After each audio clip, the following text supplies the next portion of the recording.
말씀은 이제 역대 상하가 다 끝나고 이제 에스라가 시작이 되었습니다. 에스라 1장부터 4장까지의 말씀은 이렇습니다. 에스라 1장은 바사왕 고레스는 하나님의 감동을 받아 유대의 백성에게 예루살렘으로 돌아가서 성전을 건축하라고 조서를 내립니다. 하나님께서 포로로 잡혀갔던 이 백성들의 마음을 움직여서 또 많은 사람들이 예루살렘으로 돌아갈 준비를 하게 하십니다. 고레스 왕은 느부갓센 왕이 빼앗아갔던 그런 성전 기구들까지 돌려주며 성전을 건축하게 합니다. 2장에서는 유다와 베냐민 자손 또 제사장과 레위 사람들 가운데 하나님께 감동받은 사람들이 수룹바벨과 함께 바벨론에서 예루살렘으로 돌아옵니다. 에스라는 돌아온 사람들 가문과 그 숫자를 자세하게 기록하며 하나님 백성의 공동체가 다시 세워지고 있음을 보여주고 있습니다. 백성들은 예루살렘에 도착한 후 하나님의 성전을 위해 예물을 드리고 또 각자의 성읍에서 이제 삶이 시작되었습니다. 3장은 이스라엘 백성이 예루살렘에 모여 먼저 제단을 세우고 두려움 가운데서도 율법대로 번제와 절기를 회복하며 예배를 다시 시작합니다. 이어 성전 제거 공사를 시작하며 레위 사람들이 감독하고 백성은 찬양과 감사로 하나님께 영광을 돌립니다. 이제 성전 기초가 놓이자 많은 이들이 기뻐하였지만은 옛 성전을 보았던 나이 많은 그런 족장들은 대성통곡을 합니다. 4장에서는 유다와 베냐민의 대적들이 성전 건축에 함께 하겠다고 제안하지만은 수룹바벨과 지도자들은 순수한 신앙을 지키기 위해 이들을 거절합니다. 그러자 대적들은 백성들을 낙심시키고 관리들에게 뇌물을 주며 성전 공사를 방해하여 오랫동안 재건이 멈추어집니다. 이후 이들은 왕에게 고소편지를 보내 예루살렘을 반영의 성읍이라 모함했고 왕의 명령으로 성전 공사가 강제로 멈추게 되어집니다. 그렇다면 우리가 이 에스라 1장부터 4장까지 통해서 하나님은 어떠한 분이실까요? 하나님은 반드시 약속을 이루시는 분이십니다. 하나님은 이스라엘 백성이 멸망하기 전에 예레미야 선지자를 통해서 이스라엘의 멸망이 있을 것이지만 또한 회복이 있음을 말씀하셨습니다. 하나님은 이 약속을 기억하고 계셨고 이제 그 기한이 되어서 이스라엘을 회복하게 하시는 것입니다. 우리가 에스라 1장 1절부터 3절까지 말씀 다시 한번 읽어보겠습니다. 에스라 1장 1절부터 3절까지 말씀입니다. 바사왕 고레스 원년에 여호와께서 예레미야 입을 통하여 하신 말씀을 이루게 하시려고 바사왕 고레스의 마음을 감동시키심에 그가 온 나라에 공포도 하고 조서도 내려 이르되 바사왕 고레스는 말하노니 하늘의 하나님 여호와께서 세상 모든 나라를 내게 주셨고 나에게 명령하사 유다 예루살렘의 성전을 건축하라 하셨나니 이스라엘의 하나님은 참 신이시라.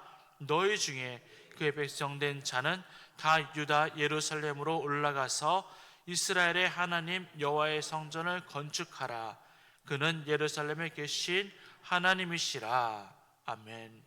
고레스 왕은 하나님의 계심을 또 이야기하고 하나님의 성전을 건축하게 하게끔 이들을 돌려보냅니다. 이 예레미야를 통해서 말씀하신 하나님의 말씀이 이루어지는 것입니다.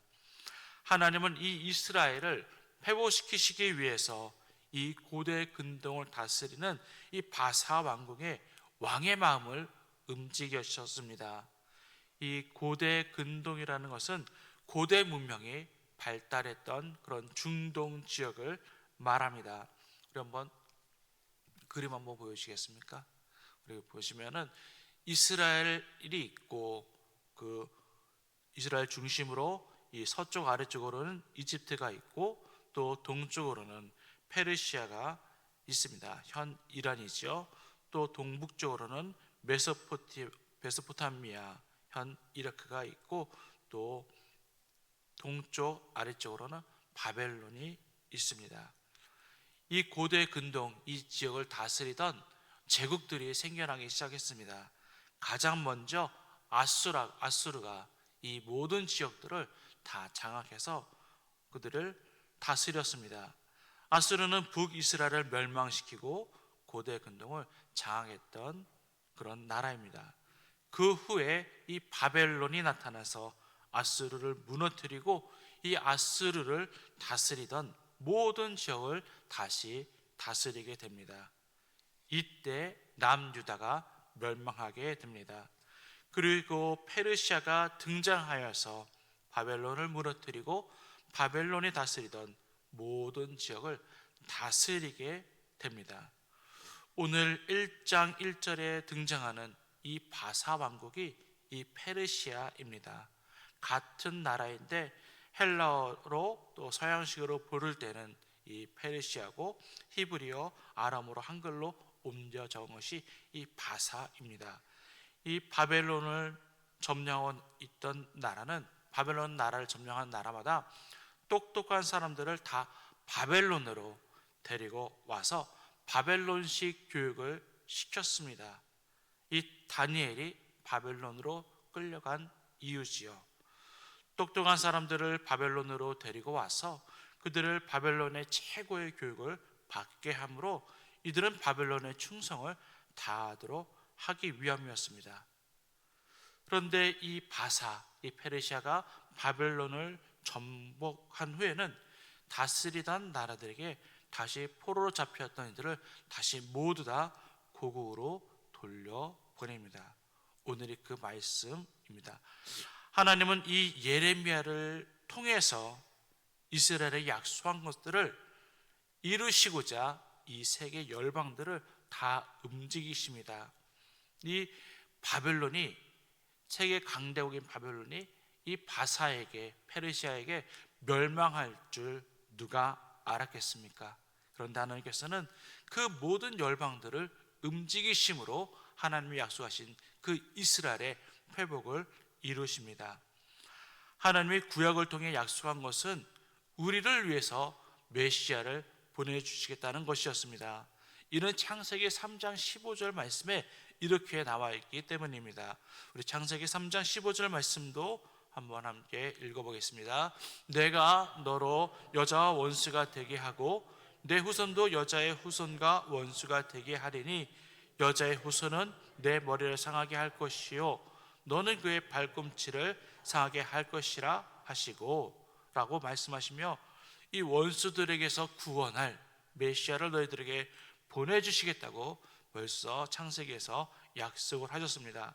또 창세기 49장 10절 말씀 보면은 이렇게 말씀합니다. 주가 유다를 떠나지 아니하며 통치자의 지팡이가 그 발 사이에서 떠나지 아니하시기를 실로가 오시기까지 이르니니 그에게 모든 백성이 복종하리로다 라고 말씀하시면서 유다 지파에서 메시아가 나올 것을 또한 계속해서 예언하고 있습니다. 이사야 7장 14절에서는 동정녀를 통해서 탄생할 것을, 또 이사야 9장 6절과 7절에서는 이 메시아의 왕권을 보여주고 계시고, 또 55장 3절에서는 메시아가 받을 그 고난에 대해서 이야기하십니다. 미가서 5장 2절에서는 메시아가 태어날 그 지역에 대해서까지 예언하십니다. 뿐만 아니라 이 구약은 예수님을 예표하는 그런 사건들입니다. 이 약속들을 하나님께서는 이루셨습니다. 예수님께서 이 땅에 오심으로, 또 십자가에서 죽으시고 부활하심으로 구약에서 그 예표되었던, 그 예고되었던 많은 것들을 다 이루셨습니다. 이사야 61장 1절을 통해서 예수님의 사역까지 예언하셨고, 예수님께서는 그 모든 것들을 다 이루셨습니다. 아직 이루어지지 않은 약속이 있지요. 그것은 바로 예수님께서 이 땅에 다시 오시겠다는 것입니다. 예수님이 이 땅에 다시 오심으로 하나님의 나라가 시작이 되었지만은 완성되지는 않았습니다. 그러나 예수께서 다시 오실 때에 하나님의 나라가 완성된다는 것입니다. 우리는 이 약속을 믿으며 끝까지 살아가야 할 것입니다. 하나님의 약속하신 하나님의 나라가 반드시 우리에게 임할 것을 믿으며 살아가시기를 소망합니다. 하나님의 나라가 그렇지만 이미 우리에게 주어졌습니다. 임하였습니다. 하나님의 나라는 하나님의 통치가 있는 곳입니다. 하나님의 통치가 바로 우리의 삶에서 시작이 되었다는 것입니다. 하나님의 다스림을 받으며 하나님의 나라를 누리며 살아가는 우리 모두가 되어지길 간절히 소망합니다. 나에게 주시는 교훈은 무엇일까요? 우리는 신앙생활하면서 반드시 방해가 있다는 것입니다. 이스라엘 백성들이 바벨론에서 돌아왔습니다. 그것은 하나님께서 계획하신 것이었고 이루신 것입니다. 그리고 하나님의 계획을 따라서 이스라엘 백성들은 무너진 성전을 건축하기 시작했습니다. 하나님의 성전에 필요한 재료와 성전의 기물까지 다 공급해 주셨습니다. 우리 에스라 3장 7절 말씀에 보면은 이렇게 말씀하고 있습니다. 에스라 3장 7절입니다. 함께 읽겠습니다. 이에 석수와 목수에게 돈을 주고 또 시돈 사람과 드론 사람에게 먹을 것과 마실 것과 기름을 주고 바사와 구레스의 명령대로 백향목을 레바논에서 욥바 해변까지 운송하게 하였더라. 아멘. 하나님께서는 이 고레스 왕을 통해서 이스라엘 백성들을 고국으로 돌아가게 할 뿐만 아니라 그들의 성전에 필요한 또 재료들을 또 공급하게 하십니다. 하나님께서 하심으로 모든 것이 다 순조롭게 진행되었습니다. 그런데 순조롭게 진행되는 것처럼 보였던 그 일들이 갑자기 방해하는 사람들이 나타났다는 것입니다. 우리 에스라 4장 1절과 2절 말씀도 함께 읽어보겠습니다. 에스라 4장 1절과 2절입니다. 사로잡혔던 자들의 자손이 이스라엘의 하나님 여호와의 성전을 건축한다 함을 유다와 베냐민의 대적들이 듣고 스룹바벨과 족장들에게 나와 이르되 우리도 너희와 함께 건축하게 하라. 우리도 너희 같이 너희 하나님을 찾노라. 아스로 왕 에살핫돈이 우리를 이리로 오게 한 날부터 우리가 하나님께 제사를 드리노라 하니. 아멘. 대적자들이 나타나서 그들의 자신도 성전 재건에 힘을 보태겠다고 이야기합니다. 하지만 이들의 목적은 성전 재건을 함께 하는 것이 아닙니다. 성전을 재건하지 못하도록 방해하기 위한 것입니다. 우리가 흔히 잘못 생각하는 것들이 있습니다. 우리가 하나님을 믿으면 모든 것이 다 순조롭게 되어져야 하므로 우리가 여기는 것입니다. 신앙생활을 하면 우리가 또 좋은 곳에 취직이 되기도 하고 자녀들도 복을 받아 또 좋은 학교에 가기도 하고 좋은 곳에 취직이 될 수도 있고 또 사업을 하면은 잘 될 것으로 우리가 여기는 것입니다. 하지만 우리가 하나님의 뜻대로 살아가려고 할 때에 우리에게는 방해받는 것들이 생겨난다는 것이죠. 하나님의 뜻대로 잘 되어져가는 것처럼 여길 때 때로 생각지도 못했던 일들이 생겨남으로 인해서 우리가 하나님의 뜻을 의심하게 될 때도 있기도 한다는 것입니다. 사도 바울은 다메섹에서 예수님을 만납니다. 그때 그는 앞을 보지 못하는 신세가 됩니다. 하지만 예수님이 아나니아를 통해서 그의 눈을 뜨게 하셨고 또 이방인의 사도로 부르셨습니다.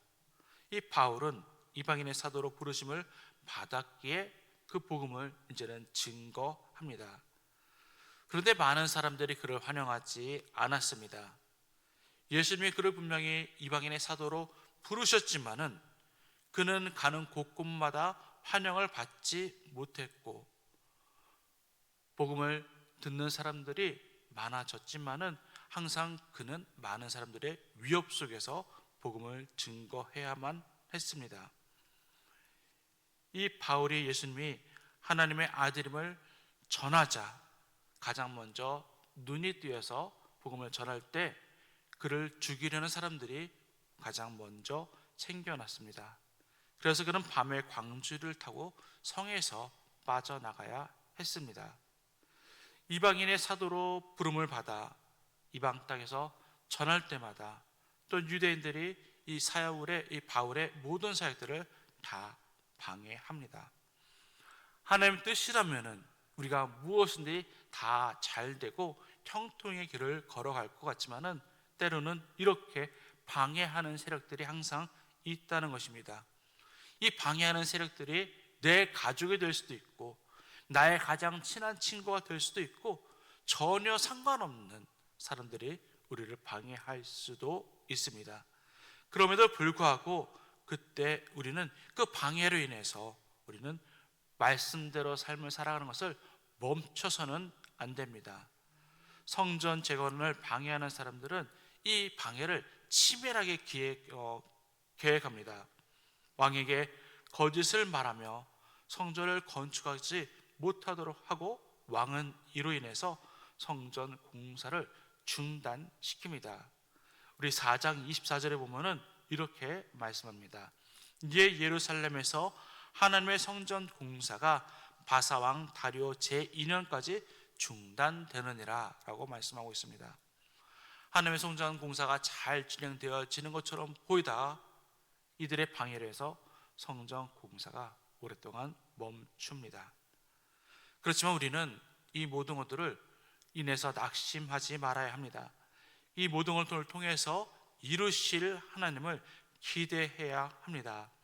우리 힘으로 하려고 한다면 우리는 실패할 수밖에 없지만은 하나님께서 이루실 것들을 바라본다면 우리는 결코 이것을 통해서 낭망하지 않고 좌절하지 않을 수 있습니다. 결국 이스라엘 백성들은 이 성전을 재건해냅니다. 바울도 방해가 있었지만은 그가 전한 복음으로 인해서 현재 우리가 지금 예수님을 믿고 있는 것이 아닙니까? 우리가 말씀대로 살고자 할 때에 분명히 방해하는 것들이 있지만은 우리는 끝까지 포기하거나 낭망하거나 좌절하거나 하나님을 원망하지 말아야 할 것입니다. 그것을 통해서 이루실 하나님을 기대하고 하나님을 바라보시는 우리 모두가 되시기를 간절히 소망합니다. 기도하겠습니다.